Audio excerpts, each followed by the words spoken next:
Hey everyone, this is Jennifer Beamer, owner-operator of ExpertlyDyed Art by Science, and this is video number 2 when I'm talking about drum carters.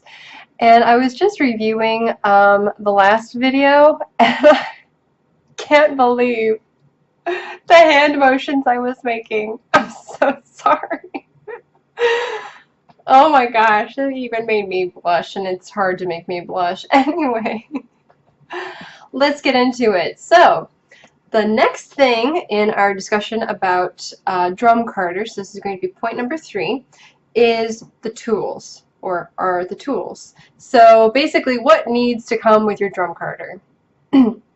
So first things first, if you find a drum carter you like, see what kind of accessories come with it, because it's better to have the accessories that go with your drum carter rather than buying them separately from like a different company or heck even at the grocery store.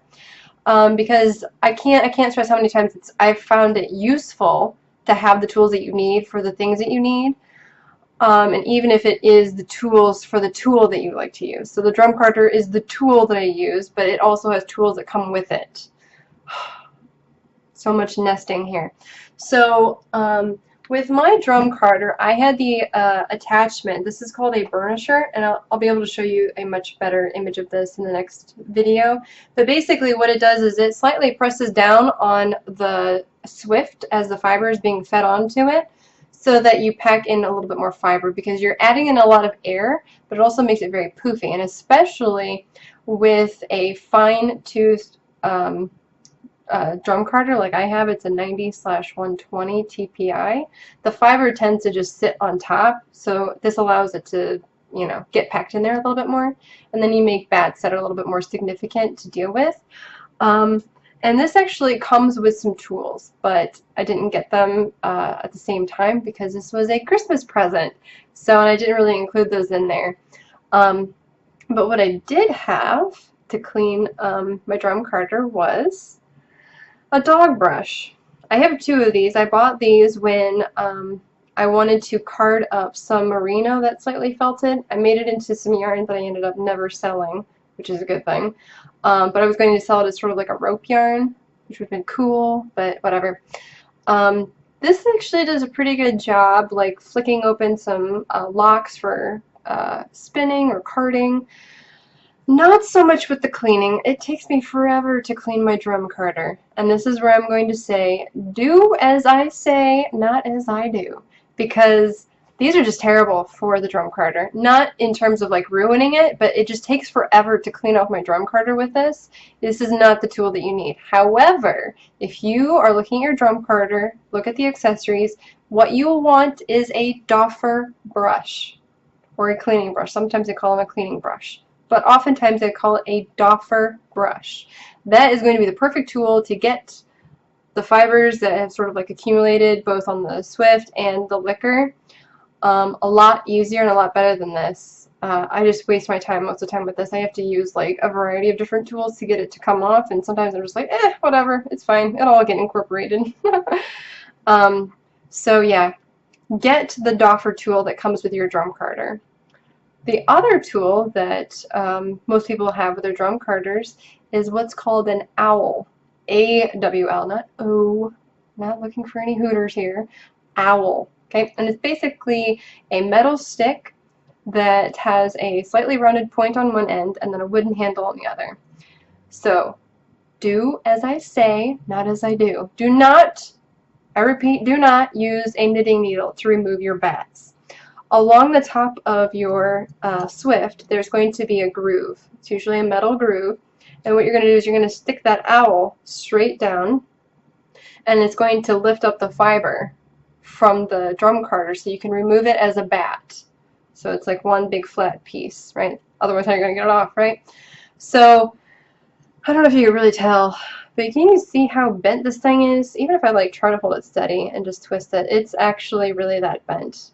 So don't use an aluminum knitting needle, because the other thing that will happen is if you're not super careful, which I am every single time, when you slide this through to remove the fiber, it's going to like move a lot, and it's not very sturdy in terms of being able to maintain its shape under the strength or resiliency of the fiber. So it causes it to bend like this, and if you're not expecting that, you can easily bend the tines on your drum carder, and that is a disaster because once those start getting bent, they'll never be in perfect alignment again. You might need to buy a new Swift, and if it's a really old model, you're just going to have to buy a new one. So please take care of your drum carder by getting the tools that come with your drum carder.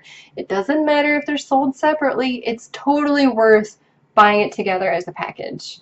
Because you just don't want to ruin something that you've spent so much money on. So definitely get the tools that you need.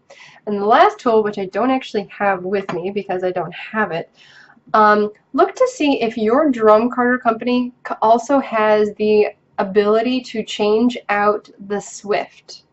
I know it's not really a tool, but it's kind of like a tool because you can use it as sort of an interchangeable part. So the Swift, the bigger part of the drum, that is the part where the fiber accumulates on. Mine is a 90-120. Now Fancy Kitty also offers a different Swift that has a different drum, or has a different carding cloth on it. So if I wanted to, I could buy an additional Swift, take a couple of the nuts and bolts off of this drum carder, switch out the Swift, hook everything back up again, and then voila, I have basically a drum carder that can process fibers in the, oh, it would be like a 72 TPI carding cloth. So I could essentially card anything from like 32 microns all the way down to like 15 with the two different Swifts. And I don't have to buy two drum carders, I can just buy one, get the extra Swift, store it somewhere, and I don't have to have like two drum carders set up in order to get that accomplished. That is huge. So would I spend $600 to get my drum carder and a bonus Swift, or do I want to spend like $800 or $900 to get two separate drum carders? I think that's a no-brainer, to be honest. Anyway, so that's the tools. And then on to the fourth point, motorized or not? Well, I'll put it to you like this. Do you want to do this cranking motion and the thought of it makes your shoulders hurt? Well, you should probably get the motorized version, or at least get the drum carder that has an option for it to be motorized. Most drum carders will have this option, but there are some that won't, so it's really imperative that you do your research to see if you might want this to be an option in the future. Let's say you start off with your little drum carder and then you have like this big booming bat business and you're producing bats like 12 hours a day, like somebody I know. Maybe it would be worth it to save your upper body and like your arm from doing this for so long by getting the motorized version.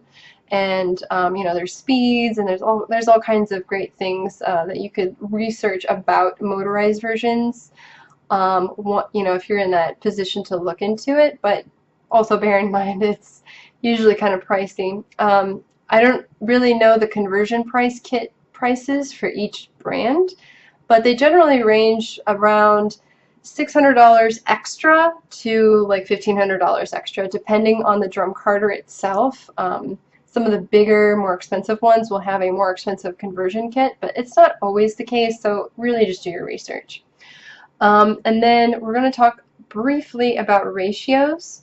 So for a lot of you this isn't really going to matter too much, but if you want the optimal blend for the fiber that you're using, the ratio is going to be important. So that means the bigger number in the ratio, say like 4:1, the Swift going around 4 times is that number 4, and the liquor drum going around once is that last number. So this one, the big one, 4, the little one, 1.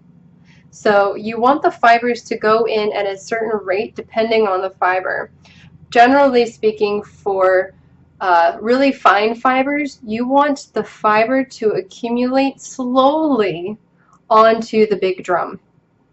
For coarser fibers, you want it to go on a little faster so that it doesn't get kind of backed up and then caught onto the liquor drum, because that's not where you want the fiber. You want it on the big drum on the Swift.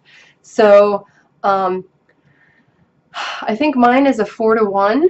So I think, I mean, I think that if you're really concerned about it, I would probably call the manufacturer or the dealer or whatever to find out specifically the ratios and talk with them about the type of ratio that you'll need for the fibers you want to card.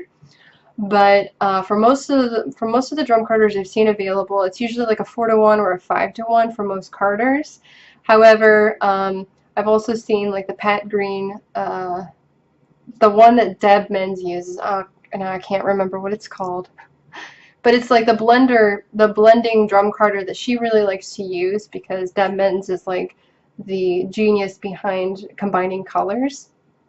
Kind of like a heartthrob moment for me. And she has her drum carder that she worked with Pat Green to make is an 8-to-1 ratio. So there you go. Ratios are important, but not super hypercritical for what you're going to do. But it's still worth looking into, and I would definitely talk to someone who deals with drum carders to really get the nitty-gritties of what you'll want. So anyway, hopefully these 4 points, money, carding cloths, tools, and motorized and ratios, these 4 points will hopefully help you sort of figure out what kind of drum carder that you'll want, encourage you to do some research and ask lots of questions. I don't have all the answers because, like you, I'm also still learning. So all I can do is give you some good things to ask when you're asking those questions. Anyway, so tutorial videos coming soon. So if you like this video, please give me a thumbs up, subscribe down below, and I promise not to do any other weird hand motions in this video like I did in the last one. So if you have any questions or comments, you can always post that below. You can follow me on Twitter. You can be a fan on my Facebook page. I also have an Etsy shop where I sell all of my all of my bat creations. And all those links will be in the description below. Anyway, thanks for watching. Bye!